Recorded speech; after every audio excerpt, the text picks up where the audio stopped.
Ok, pessoal, segunda hora do nosso programa. Vamos começar desde quinta-feira, que eu estou falando que Luiz Ribeiro e a FAF viriam aqui no programa, doutora FAF e doutor Luiz Ribeiro. Ela agora é vice-prefeita. Então, durante esse tempo todo, eu tenho falado algumas coisas aí, ó, não errei não, hein? Quando chegou na sexta-feira, com Roberto Petto e com o Vanderlei, foi confirmada a vinda deles hoje, segunda-feira. Mas o que eu tenho falado com vocês? Por exemplo, se perde por um voto e se ganha por um voto uma eleição, até para deputado. Você fala, para vereador pode ser, mas e deputado? Se perde, se ganha por um voto. Ele hoje vai contar essa história para gente. Está aqui, Luiz Ribeiro está aqui, ele hoje vai contar isso para gente.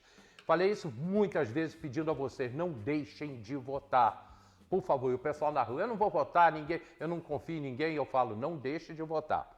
Falei também dos 22 votos, quando se perde uma eleição ou se ganha uma eleição por 22 votos. O Luiz Ribeiro me disse que não são 22, que são 11. Ele vai explicar essa história pra gente. E falei, olha, doutora FAF já esteve lá, doutora FAF hoje está do lado de cá. Eu estou falando, quando eu falava dos prefeitos, né? Que ela já foi vice-prefeita, que ela já foi prefeita, e eu contei várias vezes essas histórias aqui. E uma outra, que eu sempre falei, é o seguinte: a última eleição, eu não perdi, eu ganhei a última eleição, porque eu não votei em você, Vinícius. Quantas vezes eu falei isso aqui? Eu votei em Luiz Ribeiro, então eu não perdi a eleição, porque o teu governo é muito ruim. E aí, enfim, eu venho falando tudo isso. Hoje chegou o dia de conversar com eles.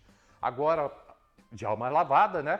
Porque ganhar uma eleição é muito bom. Perder uma eleição é muito ruim. E é o papo de hoje. Doutor Luiz Ribeiro, doutora FAF, lógico, primeiro com ela. Doutora FAF, boa tarde.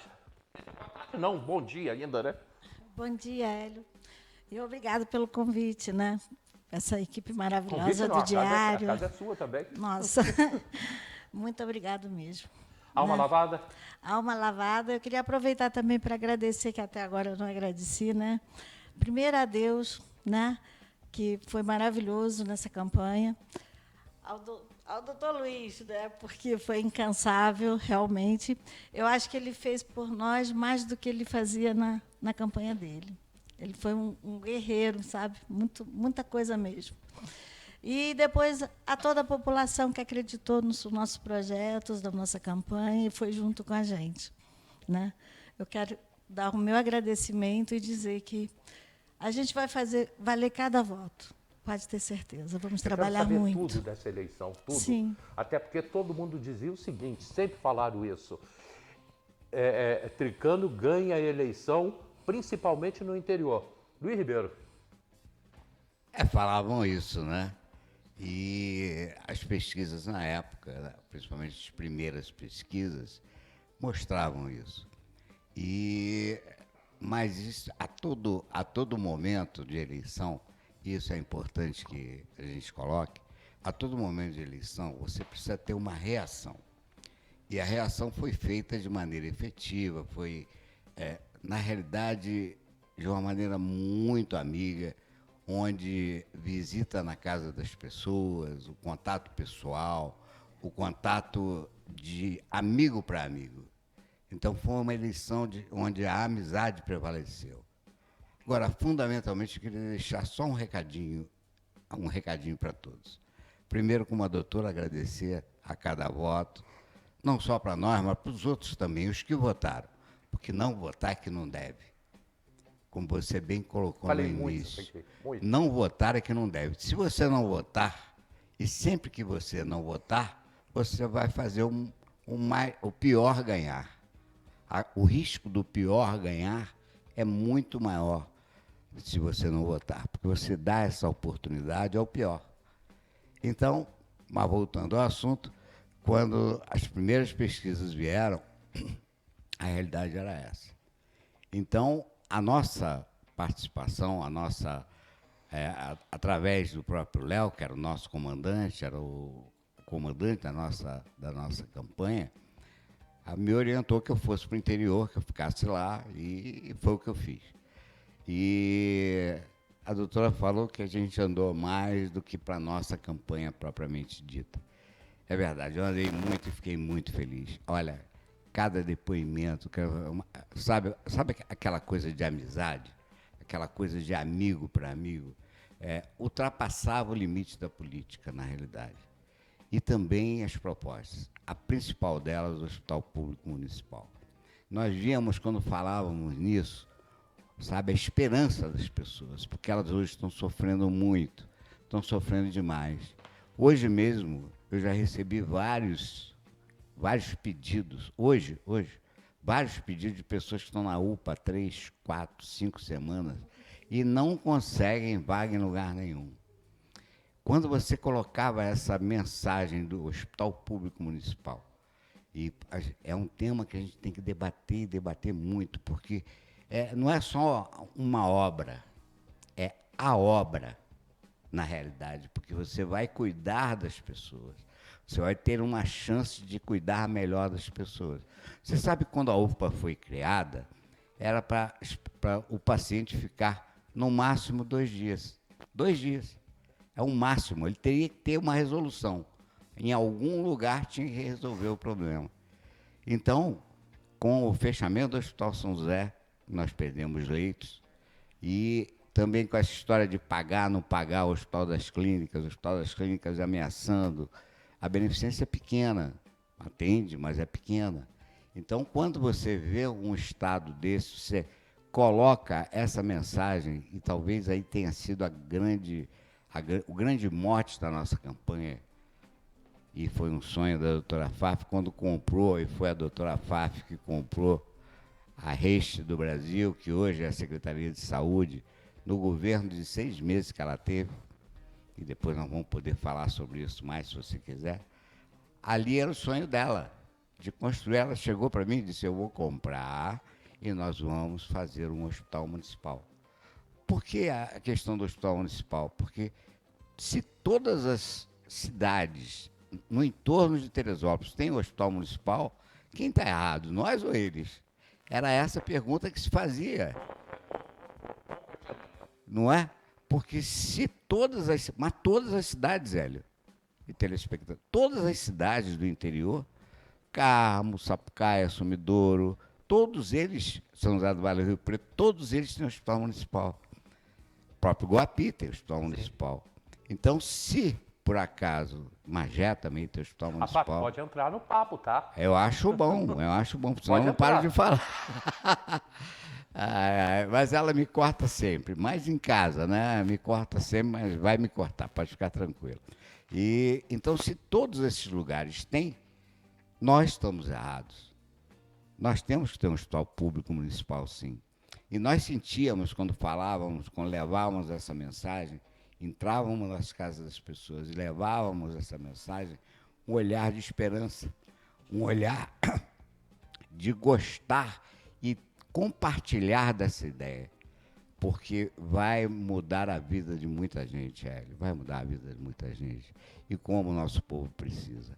Fora as outras ideias que o prefeito, que o Leonardo Vasconcelos e a FAF vieram plantando ao longo desse tempo, na questão do autista, usando, na realidade, pegando toda a gama de necessidades de uma cidade como Teresópolis, que eu falo sempre, nós temos 2 Teresópolis. Uma Teresópolis que a gente vê, e a outra que eles querem que a gente veja, e a outra onde moram 80%, 70% da população. Essa está totalmente abandonada, absolutamente abandonada. O interior é absolutamente abandonado. Lá é que vem a nossa riqueza, a nossa grande indústria. Talvez por isso as pessoas não apostem tanto em ir para o interior, estar no interior, conversar com as pessoas do interior, porque essa é a nossa grande indústria.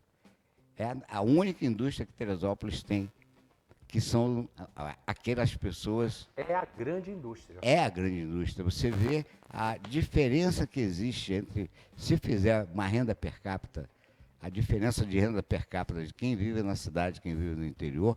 Quem vive no interior vive muito melhor, mas muito melhor, porque lá, e aí a gente volta à pandemia. Lembra da pandemia, Hélio? Sim. Aquelas que, graças ao Hélio, isso eu quero abrir um parênteses para colocar, uma sequência de programas que o único repórter de Teresópolis que realmente entendeu a gravidade da situação que nós íamos passar, estávamos passando e iríamos passar, foi o Hélio Carracena. E eu tive a oportunidade de estar com ele, conversar e entregar informações que as pessoas precisavam.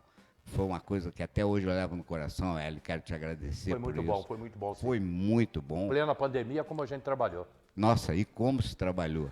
Nós tínhamos programas praticamente diários. Praticamente diários. E isso ajudou muita gente, eu tenho certeza que ajudou muito, informou muita gente. Então, talvez aí esteja, como eu falei, o interior absolutamente abandonado, e por isso que esse interior decidiu a eleição. Esse interior que está lá abandonado, largado, sem nenhum tipo de auxílio do poder público, ele decidiu a eleição. A Fábio, durante meses, né? Enquanto o Léo não tinha... Ele vinha aqui com o presidente da Câmara. Oi.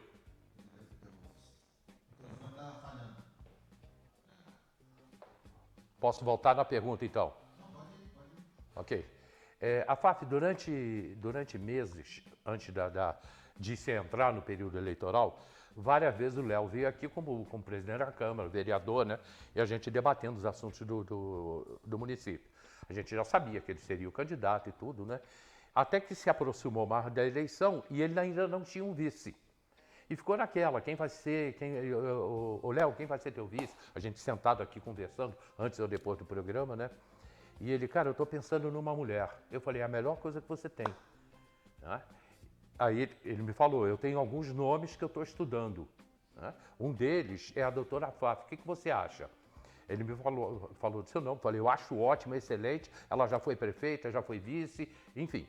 Ele falou, eu tenho um outro nome, que seria a Edna Perto, ele falou, estou pensando também na Edna Perto. E aí eu ainda dei uma terceira sugestão para ele, que não é política, que é a Sônia do Grêmio Musical para que quer. Eu falei, tem uma pessoa que não é política, mas que de repente se encaixa para ser candidata a vereadora, você poderia conversar com ela, acabou que isso nem aconteceu. Mas qual foi o momento em que ele chegou para você e falou, você é a minha vice? Qual foi esse momento? Como é que foi? E que você chegou e falou, eu topo. Foram 2 momentos. No microfone? Oi. Foram 2 momentos. A primeira vez que ele foi lá em casa, lógico, eu me senti muito honrada, né? Mas eu estava com um problema que é a minha família, que ninguém queria que a gente mais participasse, não, de jeito nenhum. E o outro era a saúde, né? Porque a gente já não é mais novinho, como estava, não me sentia capaz de andar como eu andava. E acabei andando. Graças a Deus, acho que me fez até bem. E aí foi quando o Luiz falou assim, Léo, ela vai fazer um check-up e, dependendo do resultado, a gente vai ver o que vai fazer. Aí os dois fizeram? Eu fiz. Ele, não. Não. Não. Ele ia ajudar, ia ficar... Nós dois íamos ficar com o Léo. Isso aí era um compromisso, até porque a gente conhece ele, o que a gente conhece sabe que ele está mais preparado. A gente sabia quem seriam os outros candidatos e a nossa preferência, né, até pela capacidade dele, e ele ajudou quando o Luiz foi candidato, então tínhamos esse dever, gratidão, né? A gente tem essa gratidão com ele. Então, vai fazer o check-up e, dependendo, ela vai ser sua vice. Aí eu fiz o check-up e deu tudo certo. E aí, quando ele, na segunda vez, ele já veio falar no hospital municipal. Quando ele falou isso, aí eu não tive mais dúvida. Eu falei, estamos juntos. Será o hospital no bairro de São Pedro? A ideia é essa? Não. O de São Pedro era o Semusa. Não, ele falou no tiro de guerra. Uma vez ele falou aqui que o sonho era levantar um prédio ali, até um prédio com 6 andares. Isso ele falou aqui no programa. Só que vai ser um pouquinho diferente, a doutora vai explicar, mas ali vai ser... Ele vai iniciar o hospital municipal ali, mas ali não vai ser definitivamente o hospital municipal, vai ser em outra localização, porque ali vai continuar mantendo aqui um hospital, sim, sim, né, para 50 leitos, 14 leitos de CTI, eu acho fantástico. Né? O bairro São Pedro realmente necessita, Teresópolis inteiro necessita, e depois aí sim vai se fazer um novo hospital. Aí vai se escolher o lugar. Agora, isso é um ele vai projeto que escolher. não é para 2 dias, né? Não. Isso é uma coisa que demora mais de 2 anos. O Semusa, por exemplo, deve demorar 1 ano para poder ficar pronto, É. totalmente pronto, os 50 leitos, os 14, os 60 leitos e os 14 leitos de CTI. O Hospital Público Municipal, que nós queremos, que a doutora sonhou e que ele levou essa ideia e que nos convenceu, Verdade. e nos convenceu de verdade. Olha que coisa interessante. Nós tínhamos uma dívida de gratidão, como a doutora falou, com o Léo. Nós tínhamos uma dívida de gratidão. E dívida de gratidão a gente paga. É mais do que aposta. Né? A gente tem que pagar, porque é fundamental que a pessoa... E você sabe disso. Quando uma pessoa te faz bem, te faz o bem, você não esquece. Né? Quando ela faz o mal, tu também não esquece. Mas quando ela faz o bem, tu não esquece. Verdade. E você é o mínimo que nós podíamos fazer. Mas agora continua, doutor. Mas é isso aí me convenceu. Apesar de que eu fui clara com ele. Falei, olha, eu vou ser vice, mas eu já tenho uma experiência e estou meio, né, assim, ressabiada, né? Então, eu falei, gosto muito de você, Léo, gostaria de continuar sua amiga, então não vou ser sua vice. Foi isso eu falei isso para ele. Aí ele não entendia. Eu falei, não, porque todos que eu fui vice, não deu certo. Com você eu quero trabalhar. Aí ele falou, mas é claro que você vai trabalhar, você vai ajudar, vai colaborar, nós vamos estar juntos. E eu acredito nisso. Eu acho que, para trabalhar, eu estou pronta. E vocês, melhor do que ninguém, sabem da situação em Teresópolis, de tudo que acontece em Teresópolis e do quanto se precisa hoje de um hospital e de uma atuação na saúde, uma saúde, no mínimo, digna da população teresopolitana, e é o que a gente não tem tido aí nos últimos tempos, né? Aliás, nem nos últimos meses, há muito tempo, que é inconcebível uma cidade ficar 3 anos e meio sem um hemonúcleo. É inconcebível você entregar o hemonúcleo, vou debater isso aqui com eles, entregar o hemonúcleo para uma empresa de fora de Teresópolis administrar, quando Teresópolis, a prefeitura, os governos, sempre administraram o hemonúcleo. Mas isso é papo para daqui a pouco, porque no próximo bloco, eu quero saber do Dr. Luiz e da doutora Faf o que é perder uma eleição por 22 votos. E quero saber também o que é ganhar uma eleição por 1 voto para deputado federal. Gente, para deputado federal, em cima de um deputado conhecidíssimo no Brasil inteiro, né? É o papo para daqui a pouquinho, logo depois do comercial, a gente volta já.